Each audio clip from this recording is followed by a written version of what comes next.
Oh, what a day! What a lovely day!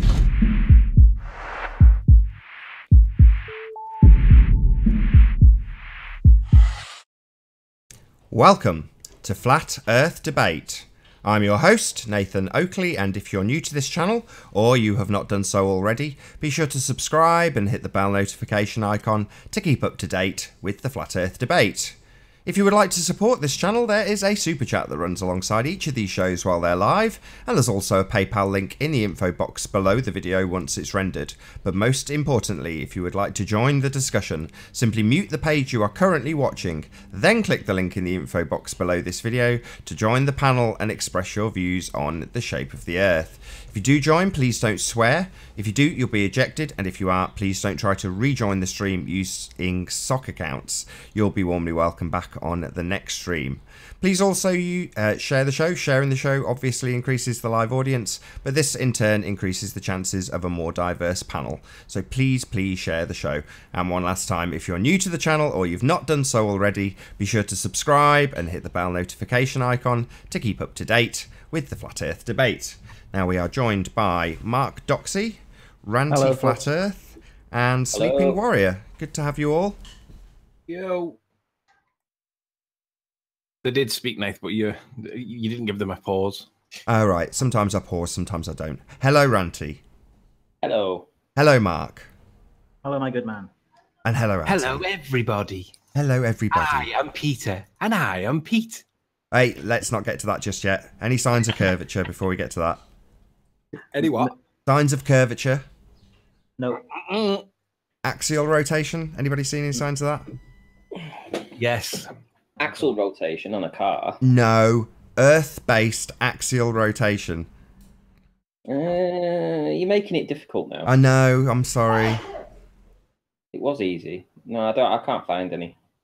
There is a shout for axial rotation, and at the beginning of the second show, I plan on doing a quick addressment of it, or addressment, analysis. That's the word, analysis. With regard to Slice Barcane. So spread the good word. Let's get everybody watching this because Slice Barcane's about to get bum smacked. Yeah, please share the show. I had a bit of a sleepless night last night, in case you're wondering why I stuttered through that intro. Crazy hot with a kid is not good. No sleep. Anyway, my bad. Any signs of a pressurized system next to a vacuum? Scott Veach is the one for that one, Nathan. Apparently, he's the son of an astronaut and he can get his hands on a vacuum chamber and a NASA spaceman suit. And we're looking forward to getting Scott Veach inside the vacuum chamber and Satan Oakley to pull the magic lever and watch his eyeballs get sucked from his head. Okay, well, if Scott Veach gets hold of the NASA costume department, hopefully we'll see if that works. See how good their costume makers are. Say again, Arwin? Not being vindictive at all. I'm looking forward to watching his eyeballs get sucked out of his head. You have an evil sense of humour. It's just because it's Scott Veach. Daddy lied to him and then he propagates the lie to everybody else. Shout out to Scott Veach. Any signs of a molten iron core that can self-perpetuate? Yeah, I've heard a rumour that what's-his-face, Paul Voigt, has got new evidence for it and he refuses to present it. So, Paul Voigt, where's the evidence for a molten iron core? I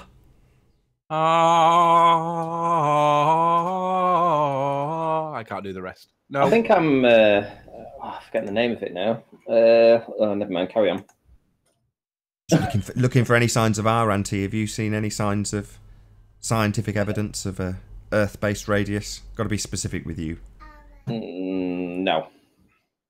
I keep getting told. Mark, anything at all? No signs of R. It's as flat as a pancake. Although I've heard it in church. No, definitely not. Come by, my Lord. We've actually got Arwin. Maybe Arwin can give us his little chant that he does. What is it? Gravitas Dominus, Radius Sanctus Spiritus, Amen. Oh, the Spiritus is not in there, but yeah. Conspiritus. Conspiritus, oh yeah. I like that. You're quiet as well. Everyone's quiet today. Volume or not a lot to say? Just away from the mic. Ah, fair enough. Confusing. Yeah, you're never away from the mic. You're always sat on it on the edge of your seat. That all depends on how involved I am in the argument. I've never seen you uninvolved. It's been on the panel for 2 I know seconds. I'm very engaging. You are. Anyway, let's get to the end of Indeed. housekeeping. My bad, my bad. Any signs of perfect timing, Arwen? Any signs of gravity? It depends on how you define gravity these days, doesn't it? It's downward Depends acceleration who's- it force. depends who's defining it. Oh, it's got no such thing as a downward acceleration force. We had that one out with Arwen the other night. Well, okay. No mass is being attracted to mass. No bending of space-time. That theoretical concept, never seen it. Well, Excellent Downward answer. acceleration force, absolutely. well, we've had that conversation, Arwen. Did you forget? Yeah, I did not forget. So I And thought we'd I've agreed that there expanded was no upon my evidence of knowledge force. in this region extensively. I thought we'd agreed there was no evidence of any force. Now there is. Oh, so can you present that? Now there is evidence of force, the existence of it. Only in maths. Can you show the force in real world? Well, how do you measure mass?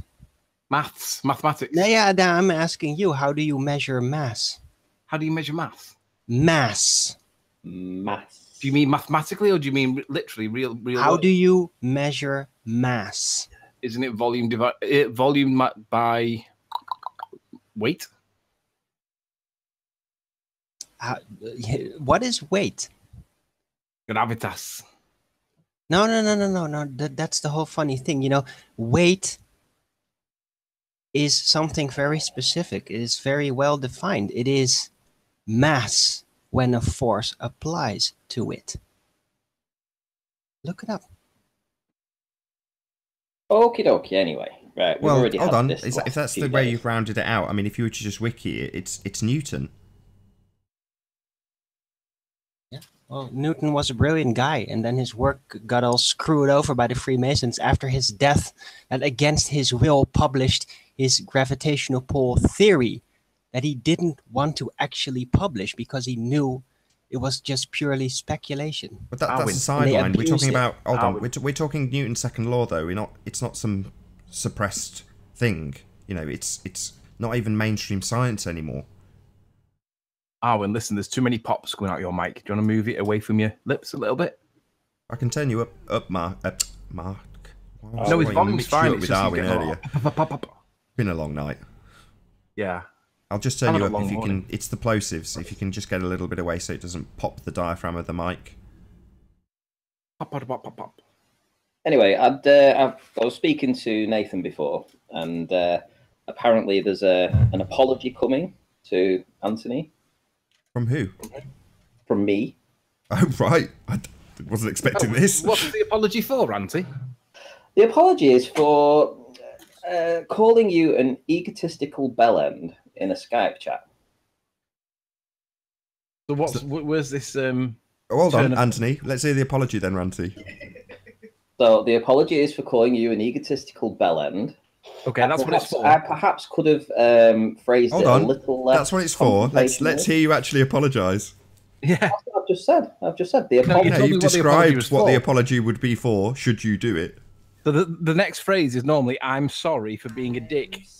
No, well, hang on. No, there's no words. I'm not saying I'm going to call myself a dick, but what I will apologise for is saying I called you an egotistical bellend. Fair Okay, enough. so go on then. Can I hear this apology then? I apologise for calling Anthony Riley an egotistical bellend. Well done, Ranty. Well done. Does that count? He didn't say I'm sorry. Did he? Does it count if he says I apologise? No, Yeah, I same apologise. thing. Doesn't It mean I'm is the same sorry thing. because I was very That's angry the with whole you point at of the the time. apology, isn't it? Let's not get over the it's semantics. realising He's that you might have been a apologised. little bit wrong in at that moment. No, it's just that I could have phrased it a little better. Way to look a gift horse in the mouth, Anthony. Yeah, go on, don't rub it in. He's apologised. Just accept his apology. I'm just gracefully. milking it a little bit. I've Don't been milk waiting it. for this for weeks. Yes, I know, and I've been determined not to give it. However, I gave in due to Nathan insisting that it was probably for the better of Flat Earth. So, and I believe that my ego is certainly not worth the research that we can do together in getting some answers. So, my Well, ego. thank you for the apology. I accept it graciously. And now, can I have my SSD back, please? No.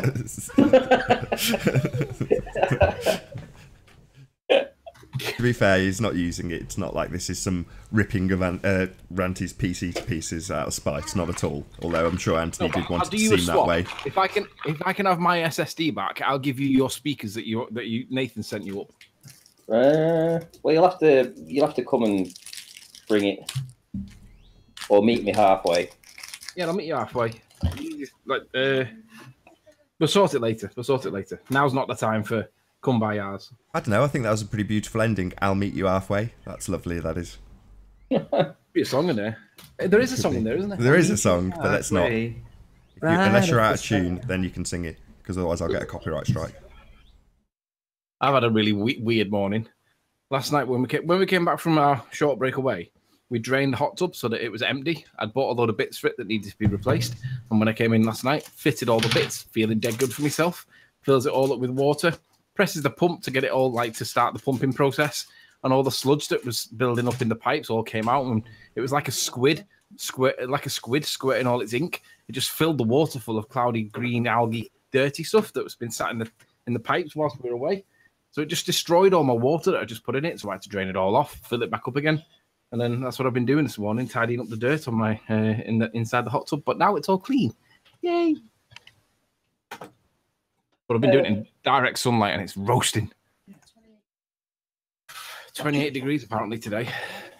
I've just put my screen share on, Nate. If you want to click us up for a second. Yeah, you're up. Okay.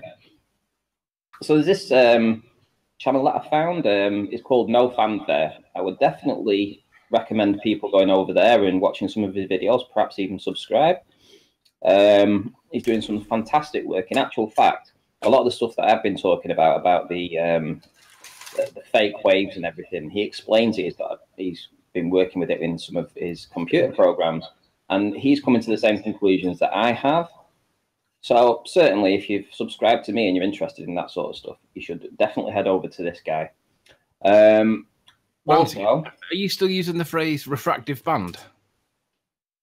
Band of refraction, or the obstruction formerly known as curvature, or dirty air, or anything like that? No, there is other terms that we can use. I know, but what phrase is Aries diffraction, for instance? Yes, that's the phrase. That's the in phrase at the moment. We've seen plenty of evidence from ballers of Aries diffraction, but they all think it's curve, and we've realised what the actual term is for it. Well, Ranty, actually, sorry to interrupt. Rant, before you go any further, can you, Ranty, explain to me what, after I showed you those screenshots, we'll get to them in a minute, but if you can first explain the baller explanation for a refractive band on the horizon, just so we can start at the baller explanation. Does that make sense? What you told me this morning. Well, they always say that if you see some kind of mirroring going down, the mirroring is where the horizon is, and that's proof that there's the curve of the Earth. It'll be the change in difference between the two mediums, between air and the water. So that's where they say it happens. Okay, so what I captured or saw on a video, this is a bit convoluted, original video by Al K. The next video was a response by Sleeping Warrior. I watched the response video and caught 1 second of something that I thought was quite interesting. Now, the change in medium would require a substantial distance in order to achieve that effect through atmospheric conditions. Would you guys agree? The change in medium, what do you say? The claimed 7.6R world of nonsense that the globeheads live in would still require you're not going to get that sort of atmospheric change over yards. It's going to be over miles, correct? Correct. Right. So in the video that Al K released, he's travelling around replicating soundly. I haven't seen the original, my bad. It doesn't really matter. But he's got a tripod in the car and he's driving along with a bit of zoom on his camera, sometimes a bit more, sometimes a bit less. But he's filming a car in front of him, which is, I don't know, not particularly far away. It might be half a mile for all I know. Hey, was, not was. Hello? You hear us? Okay. So yeah, so he's driving along and he sees a car that's, I don't know how far away, but it's relatively close. You know, it's not measured in miles, this BMW. So I don't know if one of you, Anthony or Ranty, can bring this up while we're discussing it. But essentially what happens is the car in front and going the same direction as the car that's filming is cresting a hill in the near foreground. And as this happens and Al drives up to the top of that hill, there is a reduction in the viewing angle at the point of the crest of the hill that brings it down to 0. And the effect that we see is exactly the same effect as we see at distance on what was formerly known as dirty air, the circle of confusion, the band of refraction. Aries diffraction is seen at the top of the crest of the hill in the near foreground. So this isn't a distant effect caused by atmospheric conditions. This is an effect purely caused by the limitation of the angle. As it reduces down to 0, you get this effect. And it's demonstrated in about probably only 4 or 5 frames maximum of this video, where you have 2 cars in essence, one that's going away, one that's coming towards you, and you see the diffraction, the layer with an inferior mirage below, i.e. the I think in the case of the BMW you see a bit of the top edge of the boot reflected down upon itself, along with a lamppost on the other side of the road. I mean, these are subtle effects, I'm not going to lie, but coming the other way you've also got a car which has the 2, what do you call them, like sunshade blinds that are at the top of the windscreen, and those have the same effect on them as well. So they are being inverted down onto a false mirage of the horizon, but it's not the horizon, it's the crest of a hill in the near foreground, with the same effect happening because of the limitation of angle, not atmospheric conditions. So hopefully hopefully I've jabbered along long enough for one of you to actually get these pictures up. Have either of you done that? Or have you just been chatting in the back chat while I waffle? Is it going to be Can we show that in a minute? Because I wanted to present this gentleman here, this Ron Hagbird's video. And then go on. Sorry, I did hijack your point. My bad. You were on screen. You did, to be fair. Anyway, basically, I asked if I could play the video on debates and such. He's given us permission to do that. I'm just showing you that now. I believe he does come into the debates at time. But essentially, he looks at this motorboat. And I've got a video of a very similar motorboat. If you remember, it was coming the other way, though. It was coming from out of the refraction zone, Aries diffraction, whichever you choose to call it, dirty air. And so this is the opposite. And what he does is he follows this boat for a good 7 minutes. And if I'll just move through the video, show you a few frames as we go rather through. than doing that, Ranty, if it's possible, if you can start it at the best point, but then go to the cog and just put it on double speed and just let it play. Right, okay. Speed ×2. I'll do it from, say, here. Say 4 minutes. No, that's maybe not right. So let me find the best part then. As you've asked for the best part. Right, so from about here, really. Cool. What you're seeing is that I'm going to put that off there. Right, so where this smoke, it seems like there's smoke coming out of the side of the boat. That's actually the real horizon. This boat sits on the real horizon the entire way. It's just, can you still hear me? Yeah, everything's good. It's just buffering a little bit on the video, but don't worry about it. Just leave it to play and hopefully it'll sort itself out. Right, okay. Well, this boat sits on the horizon the entire way. And what we get to is we get to a point further down the line, maybe about here, where you actually see the fake water. You know that you've heard me saying fake waves in the past. And I've said it quite a lot on a few different shows. I said, these are fake waves, they're not real waves. And what we're actually seeing is this is the boat, and it's sat on the horizon. It's a mirage of itself underneath. So all this is, the main boat is at the top. It's miraged underneath itself. And everything that's below it is the sky. So this is the sky being miraged down, and it's overlapped the sea. It's literally overlapped the sea. I mean, that isn't a real wave there. This part here, right, isn't a real wave. Yeah. Just that the air is blocking out the water underneath, and it's causing this refraction. It's a brilliant video, absolutely brilliant video. I mean, I've seen it myself loads of times. I've captured it we talked about it, but this is absolutely sensational. I highly recommend going over. Ron is called Fata Morgana Part 3. Ron Hagberg. You can see that. I mean, it's not floating. This boat, he's followed it the entire way, and it's sat on the horizon the entire way. And thus reinforcing the nonsense that, oh, we need to get rid of that one. Are we paying attention? I got it. Cool, because I didn't see it. I didn't realize it was public. I'll open it up now. Reinforcing the notion that a theodolite is not able to measure the horizon and give you anything like an accurate representation of the apparent radius of the Earth, because we're not measuring the actual horizon, we're measuring something else. And what the thing is that we're measuring has got a name, and we've learnt it. It's Aries diffraction, or numerous types of mirage, but it's clearly not the point where the sky and the water appear to meet. It is not the curvature of the Earth we're seeing.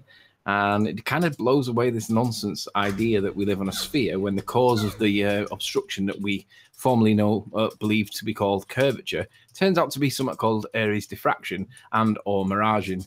So then the question becomes, well, where's the curve? Because even if basically this refractive thing always seems to happen, it's like, where's the curve then? Because there doesn't seem to be any. Well, yeah, I mean, what this little circle in the middle is the boat and the reflection of the boat as well. I mean, essentially, it's going away to a point where it will become invisible, and that's what he's actually showing. He shows you the boat go from fully in frame to actually being invisible. So here's the hard horizon where my cursor is now. There's the reflection of the boat underneath it, and there's the real boat. This little bit here is the real boat, and everything underneath it is a mirage of the sky. And that's why it's blocking out the actual ocean. The real horizon is way up here. If you was to point your theodolite at what you would call the fake horizon or the perceived horizon, it would be down here. But really, the real horizon is way up here. We're looking over a flat surface. It's as simple as that. And then the question becomes from Wolfie's perspective, because I've seen a couple of videos where Wolfie's claiming that the horizon drops at X amount. Well, if you were to compensate for that horizon drop, like what we saw on the top of the bridge with Phuket Word, when he was doing the refraction sound, the soundly refraction, or whatever it is.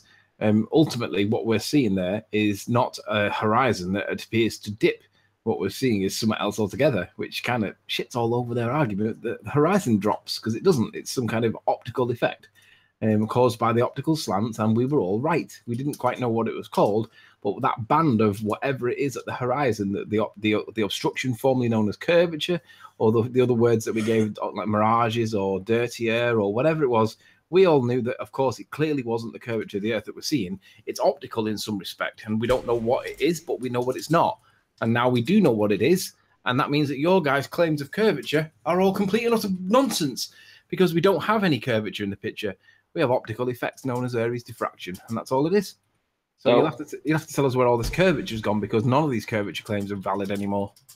So yeah, so we have two flat earthers here that I've never come across before. I'll be honest. I mean, I found them today. It's amazing that there's guys out there that we don't get in connection with. I mean, Ron Hagberg. Has anybody seen his work before? He's 731 subscribers, but he's doing some fantastic work. So Ron Hagberg, let's all go over there. Ron Hagberg. Well, if you can go to one of the videos, Ranty, just click the top most recent, that one. Yep. Click share. Click share. Yeah. Copy the link. Stick it in the back chat. Right, okay. I'll post it in the chat for the viewers at home. Okay. So I've gone. I'll do that in a moment then. So I'll do that in a moment because I want to share. Oh, mind you, sharing the link, it's fine, isn't it? I've just gone over and subscribed to him, so make sure you go give him a few subs, and then you can be like, "Oh, where's that come from?" So there's that one, and here we have the other guy. This is No Fanfare. So this is another guy that I've only just come across. I would highly recommend everyone going over there as well. Here's his videos. He's been doing flat earth stuff for a good while now, going way back here 2 months, 6 months ago. 6 months ago, I never heard of him. He's only got 315 subs. Again, I would go over there and subscribe to him too. So I'll get the share link on that as well. Nathan, do you want to present the pictures of Al K's video? Because Can he's you in do chat it? now and he's claiming it's a Yeah. mirage. Can you present them? Is that okay? Can I present them? Yeah. If you just where go to were they? Skype, they're on. I've sent them on Skype on multiple different threads. Okay, hang on. Hello. Hello, Jeremy. Hey, Jimmy. Jimmy. How's it going, guys? Not too bad. Not too bad at all. Cool. What's the latest? I've just shared a couple of channels, No Fanfare and what was the other one? No Fanfare and Ron Hagberg. So Ron Hagberg was the first one. It's on screen now in the chat, and No Fanfare is the second one in the chat just below where Alan B says hi, Brenda. So click on those links. Make sure you come back to this show though. But fair dues where fair dues is due. I mean, these guys are doing good research, doing research just like myself, and why shouldn't we? Hey Haunted, how you doing? Hello. Hello. Mute What's your up, watch guys? page. Mute your watch I page. know, man. I do that all the time, dude. I'm such an amateur. You've got your own I channel. get You caught should up in you should know excitement being better. on the show. That's what it is. You should know You're better. fit. You've got a channel. You run shows. I know. I know. Anyway, good to have you, Jonathan. Well, I don't echo. You I don't. don't. I don't feedback. No. No. But I'm trying a new microphone out. You guys might have heard of it.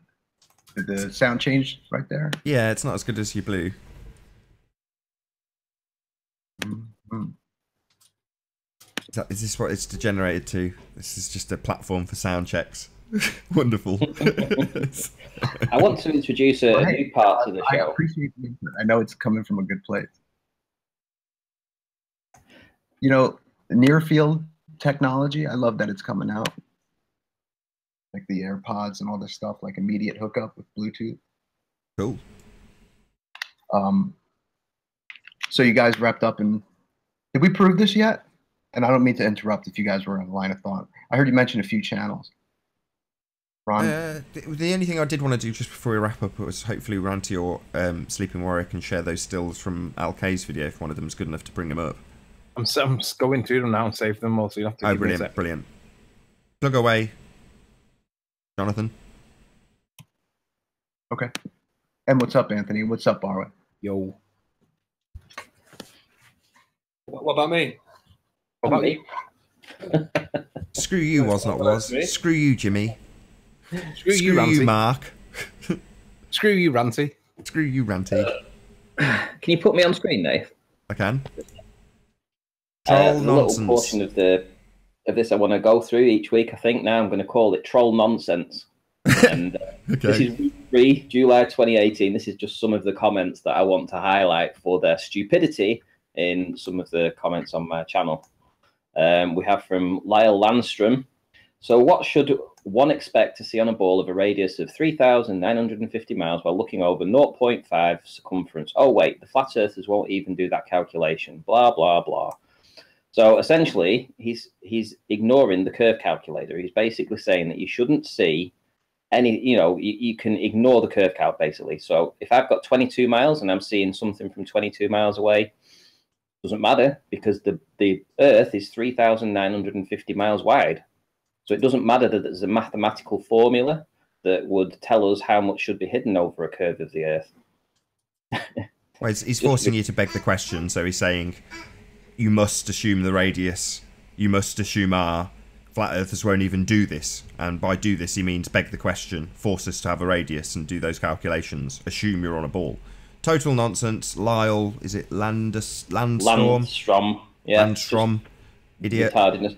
We've got another one at the bottom. This is from Unorthodox X. Now I know he comes in the chats. The equator is roughly 25,000 miles long. Blah blah blah blah blah. 22 miles is so small when compared to the massive size of the Earth that it really doesn't make a strong case for a flat Earth. Hi, But Alma. essentially, again, Hi, Alma.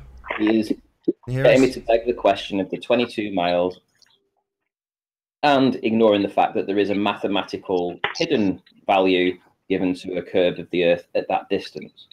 So unorthodox, yeah, all word salad, my friend. Word salad. Can I jump in there for a second? Does I anyone just know want to what say hello to Elms. between- Hey, Elms. How you doing? Hello. Good Hi, to how you have doing? you. You're right. Very well. Good to have you. Yeah, good. I just wanted to say congratulations, lads, because your work is definitely pulling through. I live in West London, in Ealing, and I was out last night with a few lads. There's about 10 of us, and half the people there know the world is flat. So I mean, you're going to start getting less and less people coming in trying to prove you wrong. But I'm just saying, congratulations, you lot are doing a great job, and that's what I want to say, really. Oh, thank you very they've much. already stopped coming in, to be honest, pal. And they don't come in anymore because every time they come back into something, we can basically attack them on numerous angles now, and it's not just a one-hit pony or one string to our bow. So it is working. These morons are keeping out. The only one that does want to come in is the Rumpus, and we keep kicking him out because he just destroys the conversation. Yeah. But yeah, I just wanted to say that you lot are doing a great job, and yeah, just keep it up. Basically, that was it, really. And it was really surprising because out of the 10 people that I was with yesterday, like 5 of them actually know the world is flat. 2 of them are a bit indifferent, and then there's the people that are like, no, it can't be. It's a globe, and they had to leave. Do you know what I mean? Because everyone's like, oh my god, like we all like getting excited and talking to each other because we all didn't know that everyone else knew that the world was flat. Do you know what I mean? So it was a really nice conversation yesterday. But I just wanted to let you lot know that your work is doing well. The message is yeah, definitely getting out there. It's getting bigger and bigger and bigger, and there's not much a Globes can do about it at all. Well, Elms, to be fair, we did just talk to you and Brenda, and we did point out a few things. You didn't respond to much of what Brenda said. Yeah, because you're talking about the sky. You're talking about all the stuff in the sky. You're talking about the world being flat. Sky to show what's the shape of the earth. You started talking about sunsets and all that type of stuff. I'm not asking about sunsets. I'm talking about the world being flat. I'm not talking about sunset. The sunsets show the shape of the earth. No, it doesn't. You presume it is in a literal position, which you cannot prove. Hold on, you guys stole the floor for a second there. I was going to say something that I think is pretty important. I think shouldn't we instead of proving the Earth is flat, we should all be trying to prove that the Earth is a globe. No, think about that for a second. You're making the position that the Earth is flat, so therefore you have to prove the flat Earth model. But the scientific method would say we're supposed to be. We should never be satisfied when it comes to ideas like this, that we should be out here trying to prove the globe and failing. And seeing, you see what I'm saying? Like, what would the public, do you think of that? Like, all these people online are trying to prove the Earth a globe, and they keep failing at it. Why do we keep failing? Like, for example, I asked you a very simple question on Friday in the great chat that we had, and none of you answered my very simple question. I did. Question. Did you? What was your I'm question? sorry, who's talking right now? Jimmy. What's your question? Oh, Jimmy? Well, I thought maybe, because obviously Sleeping Warrior left early on Friday, I thought maybe he would take the time to answer it. Absolutely. Remind me what the question was. Okay. You're on a flat plane. We are on a flat plane. Oh, I remember. This was the stars point, wasn't it? That's it. Yeah, I remember it exactly. Like, let me recite it back to you so I get it right. And if I'm wrong, just correct me where necessary.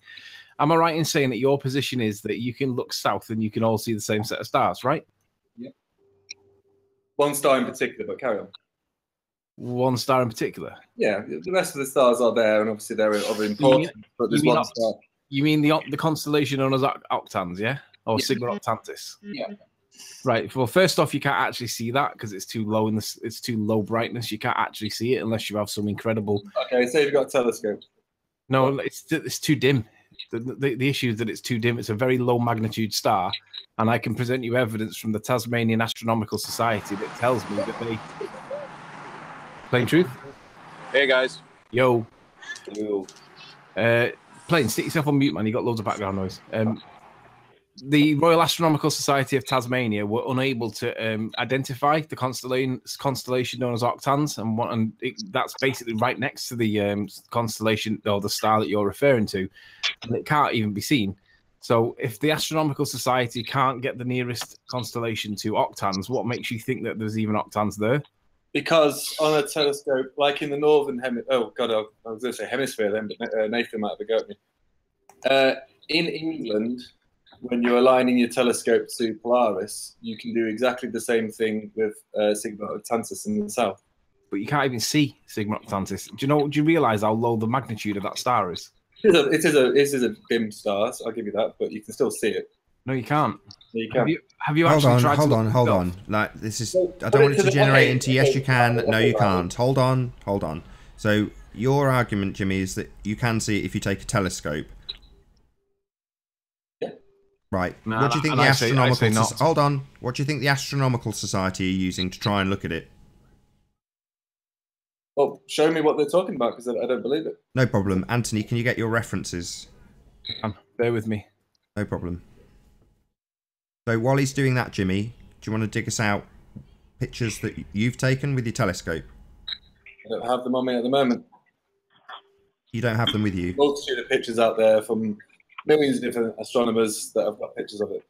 Sorry. But How big do you Hold on. Jimmy, why would you just assert that? So currently, Anthony's away from this hangout looking for his reference from the Astronomical Society. You're saying it's just there and there's a load of pictures out there, right? I've asked you for yours. Do you have any? Not on me, no. Not on you? No. Sorry. Do you have any pictures that belong to you that you have taken anywhere in existence on any hard drive on any computer? No. So you don't have any and you've not taken any? I don't like your tone, Nathan. Let's calm it down a bit. Okay? Excuse me, what? My tone that makes you look stupid and like you've made an assertion you can't back up? Are you saying that Sigma Octantis is not a star in the sky? I'm saying that Anthony's about to go to a reference. Okay, Riley. Shut up! I don't like you interrupting me. I don't like your tone when you talk over me. Anthony has just gone away and got a reference from the Astronomical Society in Tasmania. So, you're just asserting that we can see it with absolutely nothing to back it up, and you have not got pictures of your own. So, we'll now move to Anthony, who will show us his reference. And then we can just forget about this complete and utter nonsense. No, hang on. I want closure on this point because I want this moron to realise. Well, it is closure. He's got no evidence. You're providing evidence that it can't be seen. That's the end of the question. Well, let's see it. Anthony, you're on. How it is relevant to. All right. So yeah, let's look up to see what prove we stand on. the globe, really. This is an email. This is an email to Stephen Harvey, and you can see his email address at the top. And it's regarding octans, which is what we're talking about here. And there's a back and forth here, a continuous back and forth. And the back and forth is basically, I want to try and find the constellation known as octans in your night sky. Can you help me, please? And basically, you can't get it, is what he says. He says you can't get it with photography equipment, but you can see it with the naked eye for the constellation of octans. Now, one of the stars that you're referring to is the star of octans, Sigma Octantis, correct? You still there, Jimmy? My bad, I just muted him. I was muting everyone because there was background noise. Just have to unmute yourself, Jimmy. I'll just assume that he can hear me. Actually, I want to know that he is actually listening. Are you there, Jimmy? Jimmy, unmute yourself. Right. Sorry, Riley. Hang on a sec. I'm going to show you the issue that you've got with regards to what you're asking about with the octans. Yeah.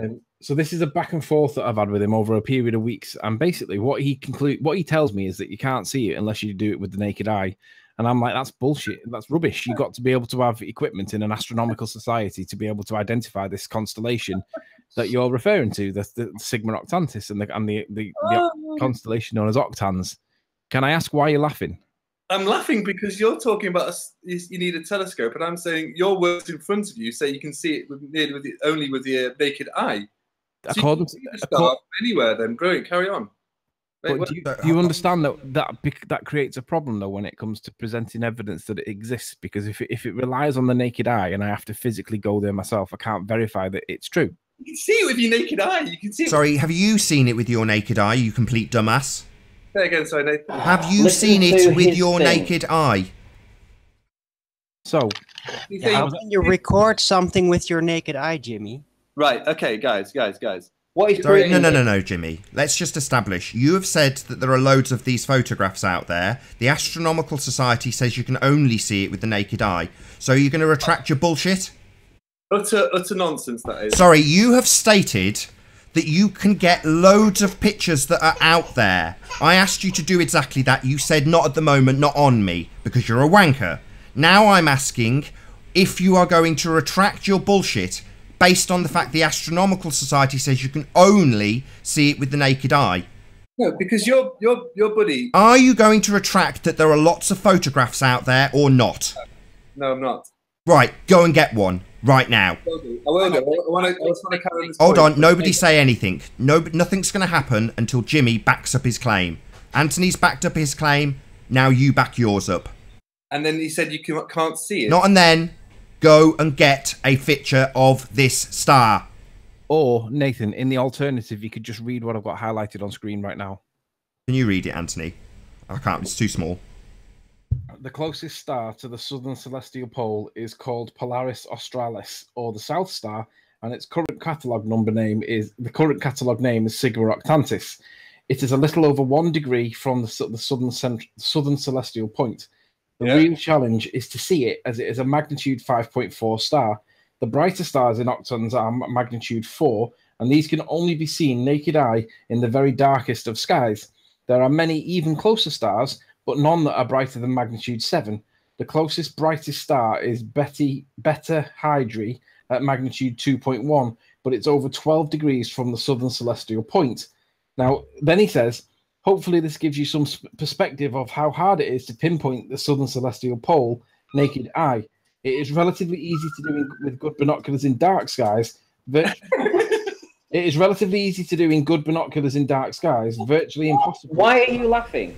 Why am I laughing? Because are you actually listening to what he's saying? Yeah. This is an astronomer who's backing your claim. Hang on. What he's saying is you can only do it optically with your own eye with binoculars, right? But he can't get a copy of it on screen. What? Why not? That's really, really weird. I don't know. So this is what he sent to me when I asked him. This is a 10-second long exposure using astronomical equipment, right? Now, as you can see, I've pulled it into paint and I've zoomed in on it. And as you can clearly see, there's the Southern Cross. And for those that are not familiar, what you do is you draw a line straight through the Southern Cross. I'll make that a different colour so you can see it. Thin it out a little bit as well. So, and that gives you roughly where the central pole star is, and it's along that line. So I'll move it up a little bit so that you get an idea, but it's in and amongst this region here. But as he clearly says in the email, it is such a low magnitude star. The only way you can see it is with binoculars on the darkest of dark skies. In other words, he can't get it. He wasn't unable to produce evidence that it even exists. Why wouldn't he be able to basically photograph it with a very strong telescope? That is surely really, really weird.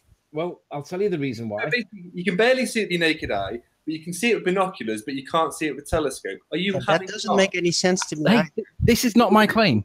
No, I get it. It's your claim. Just really weird. James, this is not my claim. I asked him to produce evidence of the constellation of octans, okay? And he couldn't do it. And his excuse was, you only see it with your naked eye. You can't capture it on any photography. You just, by the way, Nathan, that's my picture of the Southern Cross, by the way. So what is your point, Riley? This is the worst thing I've ever seen him presented to me. Well, my point. The argument is terrible. Right, let me answer. Listen, you haven't got any evidence. You've come to the debate with no evidence of your own, and you're saying that you're saying that he's. Wait a minute, no. Wait a minute. You've come in here with no evidence. Yeah. Right, at all, and you're here to try and debunk something. I didn't need to. Your buddy passed it to me. No. You've come in with no evidence. Let's get this right. Well, hang on, gents. Let me just maybe you've not got the message here, and let me rephrase it. I was asking him to produce evidence for the constellation known as octans. Now, what he said, basically, he says you can use any planetarium program, so like you got like Stellarium, to show the rotation of the octans triangle around the pole. Stellarium is free. This shows it very well. Now, obviously, that's a program, right?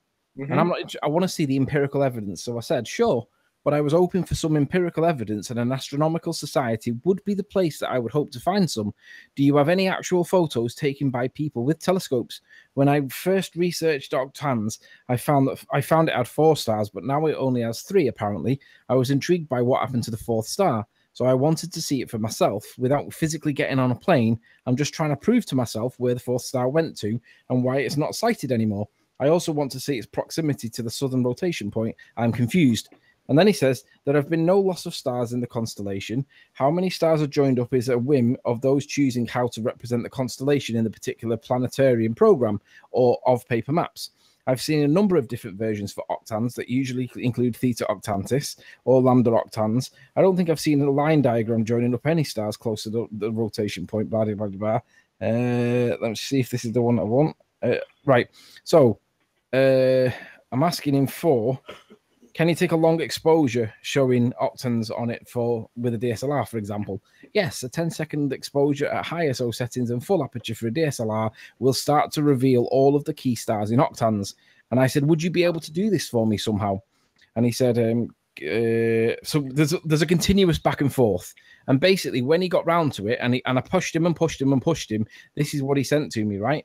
And as you can see, when I bring it onto paint, that's how you find the southern rotation point. You join up the stars, the two stars that are balls.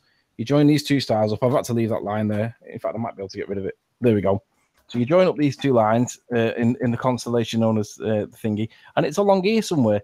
Now, this is a 10-second long exposure with Astronomical Society equipment, and there appears to be no star there. So he tells me I can see it with my naked eye, but with a 10-second long exposure, which is utter rubbish, because me and Ranty have done like 6-second exposures of Blackpool Tower, and Ranty knows what we're talking about here, so we can relate to this.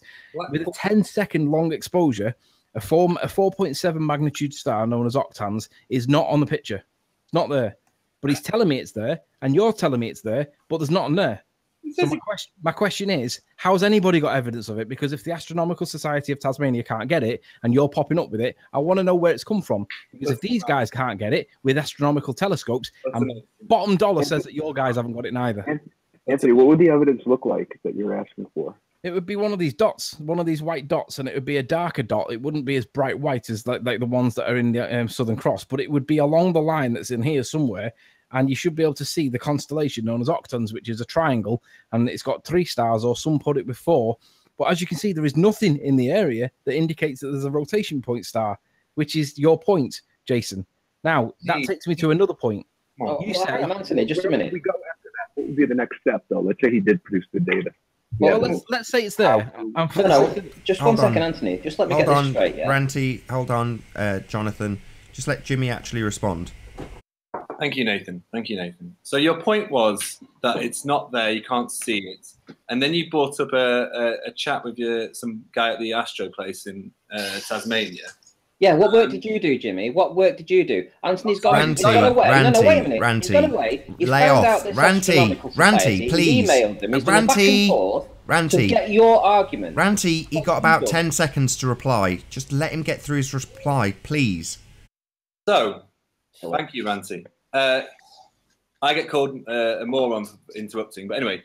So, my question was about on a flat plane, about the stars, the Sigma Tanta stars, and then you bring up the guy saying it's there, and you can nearly see it barely see it with the naked eye, and you can see it with binoculars, and you can see it with telescope, and then is that your going against me, Anthony? I don't quite understand what your point was. Right, let me rephrase it for a third time. Let me rephrase it for a third time. He's telling me we can see it with the naked eye. Right? Great start. But that means I can't verify it as true. So when I've asked him to produce evidence that it's physically there, that it is actually there, he's not able to do it with telescopic equipment from the Astronomical Society, which makes me question, is it actually there or not? Do you understand? In other words, Santa Claus is real because I told you. But does it make it really real? Really interesting detail, but I don't think this has anything to do with the actual main argument here. For him, it's real. That comment aimed at Arwen. Exactly, Arwen. I think it is awesome that you did that. It is really cool to know, but I don't think it has anything. We still to do haven't with got a even reply. the Hold thing on. Jimmy was I want to hear what Jimmy's got to say about this. Yeah, shut up, Arwen. No, don't Arwen. Not Shut Arwen. up. Anthony. Anthony, no need. Arwen, guys, chill out. I gotta go. I just wanted to say something before we go. Arwen, last time I spoke to you, I was a dick, and I apologize for that. I bit your head off for something stupid, and I did that for the sake of somebody else, and that wasn't cool of me. But I gotta get busy with doing something today. Keep going at it, you guys. Don't get hung up on shit, man. I wanted to know what you guys get out of this, like when you turn someone and they actually get the information and then take off with it. It's all about that's my concern. But is that to me? Sorry, I'm not sure. No, that's for anybody when they get this information. Like if they introduce this information to someone successfully, and now they have another person research or just questioning, because I think this whole idea of saying flat Earth, it gets us in trouble. Whereas I think it's a better place to just say, we're looking into the information. We're looking into like cleaning up the geographical data that we have on this land mass that we live on. When we get into like sphere, this, flat, that, we just took sides. We didn't even realize it. We polarized the shit out of ourselves. And we end up wondering why people are fed up. and so frustrated. And once there are sides to be taken, they're going to be taken. Everybody's going to find a seat and sit there and yell at each other. But we're all here asking questions, and we all can only see, like, what, 40 miles in any direction? We don't even know what stars are for the most part. We don't know if stars are changing positions, how big they are. That's my concern. I think they're small. I don't think they're large objects. I agree. think they're small. They're close. You know, there's a barrier. There could be a barrier. I can see that. There's a blue wall, possibly. Sky's blue. That could be a flat, not flat. That could be a solid structure. Sure. Okay, but these are all your opinions, John. Is it? These are all your opinions, and there's a whole wealth of science behind it going on for thousands of years, stating what they are. Now, you're more than entitled to your opinions, but science is stating that these are what they are, and you can believe it or not believe it. But these are just your opinions. My problem with the whole flat Earth thing is, all I got is I don't care. Right, I'm sick of this. We were completely derailed by all of that. No offense, Jonathan, but we've got a topic in hand right now. That topic is absolutely. Sorry about that. It's all right. Check you guys later. Thank you very much. No offense. See you guys. Anyway, so the topic in hand is the fact that the Astronomical Society in Tasmania show us a picture that's got nothing in it, and you're claiming that there's dozens of pictures of this star that you're using as your example.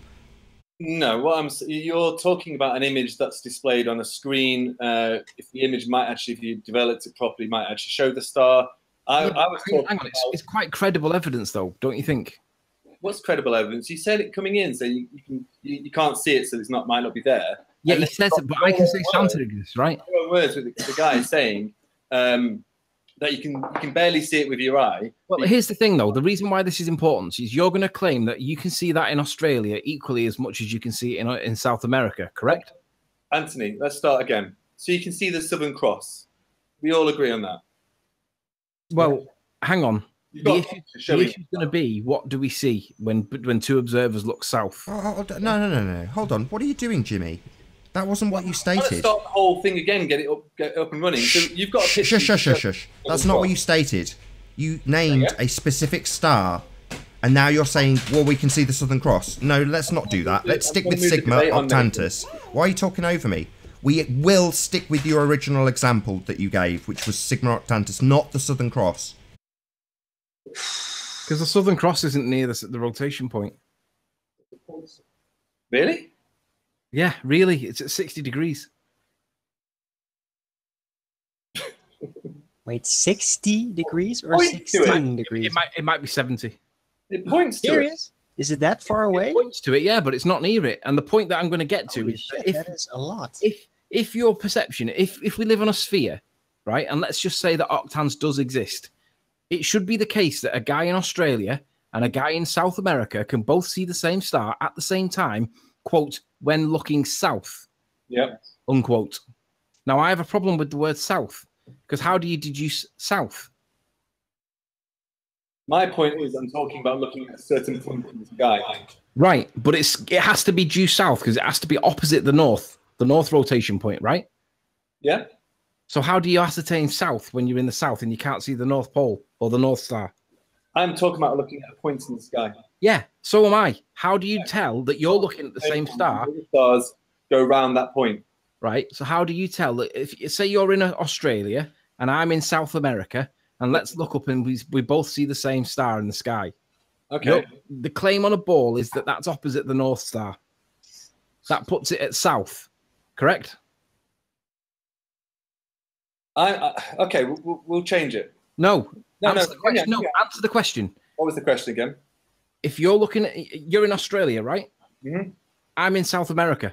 Mm-hmm. We both looked and see the same star in the night sky. On the ball, we have to both be looking south. Okay. How do we ascertain south? Do we get a compass out? Could do if you wanted to.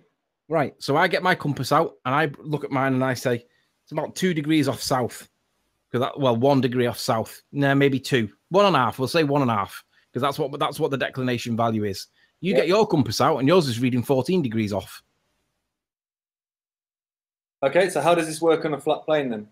Who cares? Does it work on a ball? Who cares? That's the whole point of the question. Listen. If it's a sphere and the southern rotation point is the opposite of north, we should both be looking south at the same time.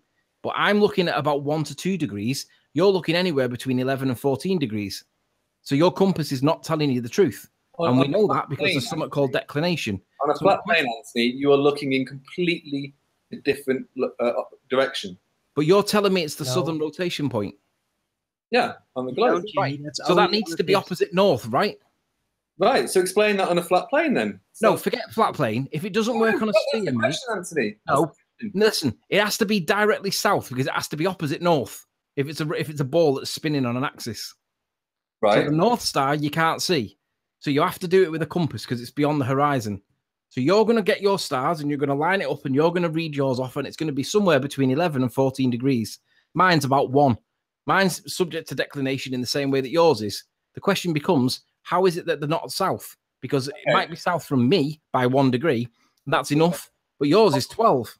No, use the sun. Don't use No, answer the question. How is it that it's not south in Australia? How it's not south in Australia? In other words, why does Australia have a declination adjustment of between 11 and 14 degrees? In other words, if you were looking south and you got your compass out, you would not line that rotation point up with south. But on a ball, you must.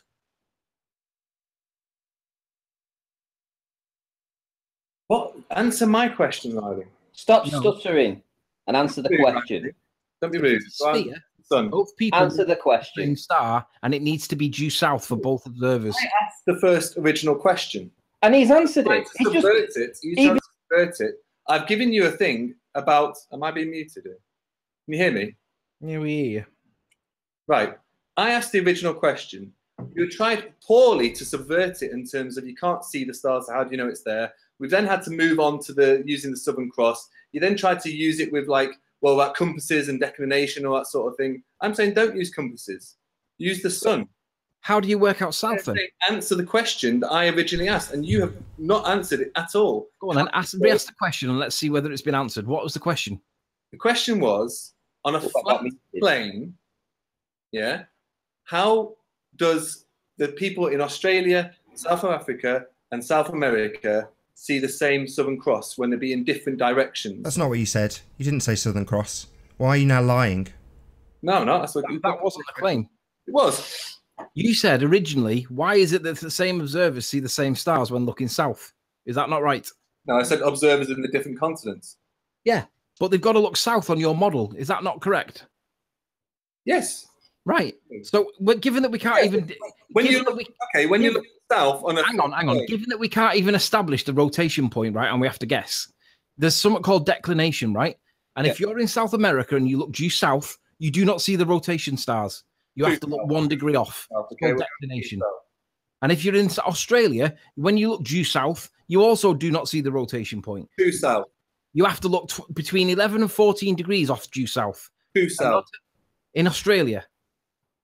So it's not true to say that the rotation point supports the sphere, because it doesn't.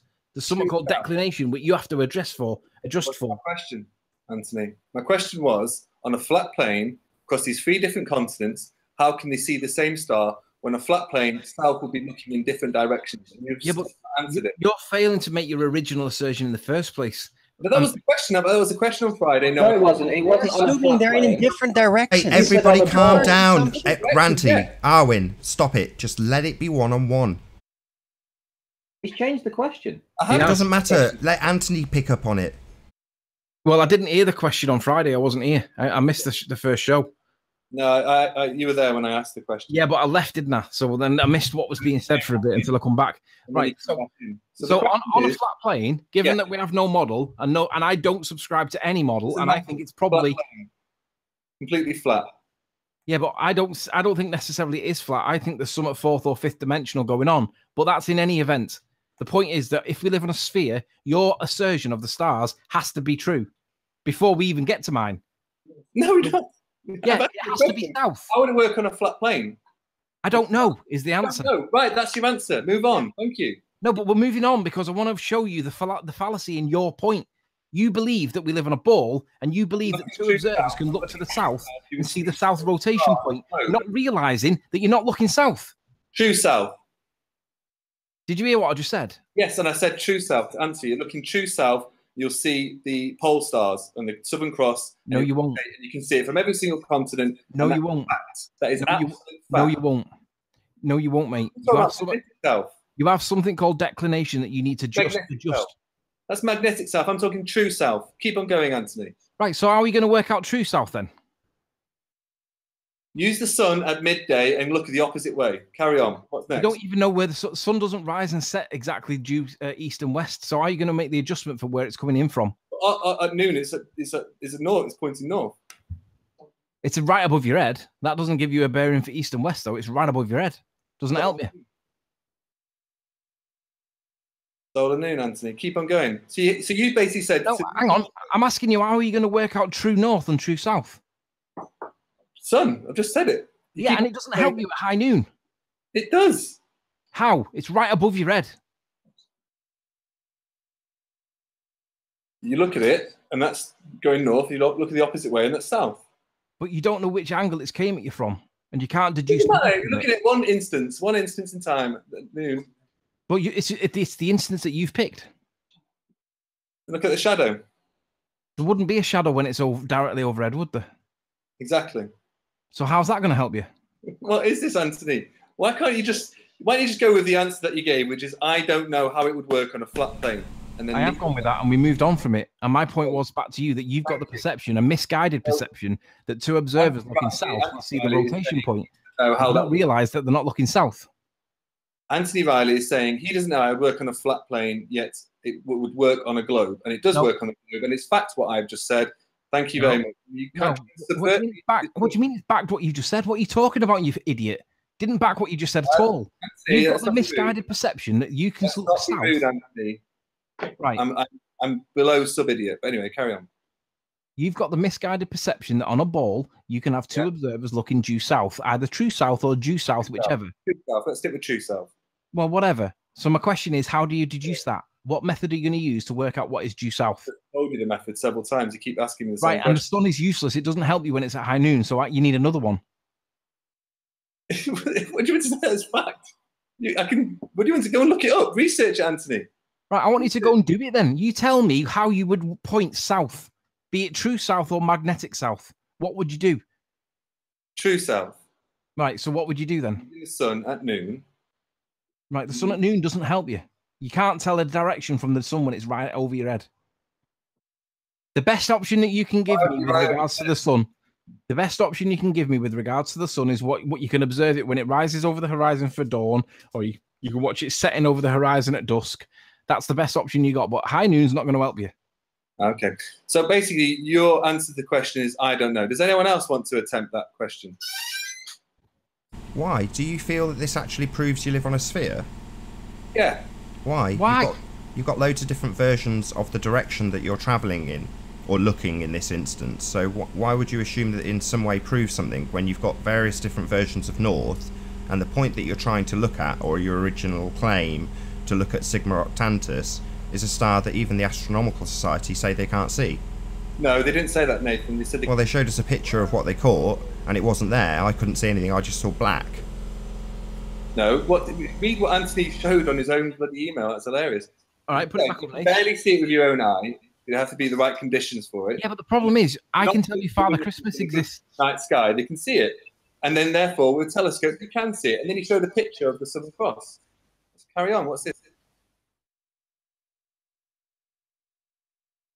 I'm kind of lost now because I don't know where to go. I'm happy with the idea that I can't explain. No muting people. Don't mute people. The fact is, I can explain it. Well, I can explain it, yeah. But that's what at this point, with regard to this point, I want to make the point that you guys cannot prove that it's due south. But he refuses to go there. I can prove it is due south. You can prove that it is due south? Yeah. No, you can't. You can't prove shit, no, Arwin. No, I can. No, Arwin, you can't. You can't prove anything. I can. No, you Arwin can't. to the rescue. So, Arwin, are you really going to make their point for them now and argue for them? It's still based on presuppositions about physical fixed locations of these heavenly bodies anyway. So it doesn't hold any weight relating to the shape of the Earth. Arwin the Glober in disguise. So, no, Arwin, not Ranty, shut up. Are you going to argue Glober in disguise. Shut up, Ranty. Arwin, are you going to argue for their point or not? Yeah, because it's moot anyway.